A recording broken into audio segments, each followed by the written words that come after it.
అబ్రాడ్లో class సినిమాలకు, family oriented సినిమాలకు మాత్రమే ఎక్కువ మార్కెట్ ఉంటుందని, కొత్తదనం ఉన్న కంటెంట్ కంపల్సరీ అని రూల్స్ ఉంటాయి.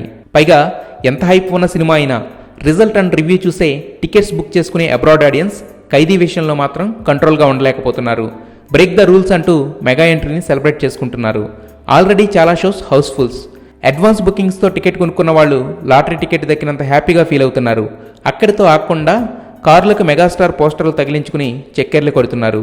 అమెరికాలోని ఒమహాలో అయితే ఏకంగా 30 కార్లతో ఖైదీ నెంబర్ 150 ర్యాలీని నిర్వహించి చివర్లో ఆ కార్లను చిరు అనే లెటర్లా పేర్చి తమ అభిమానాన్ని చాటుకున్నారు.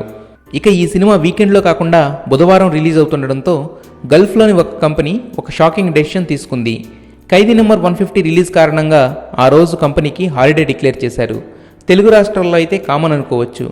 గల్ఫ్లో జరిగిన ఈ ఇన్సిడెంట్తో చిరు ఇమేజ్కి బౌండరీస్ లేవని మరోసారి రుజువైంది. సో అబ్రాడ్ ఫ్యాన్స్ కూడా ఇక్కడ వాళ్లతో పోటీపడి మరీ బాస్పై తమ అభిమానాన్ని చాటుకుంటున్నారు.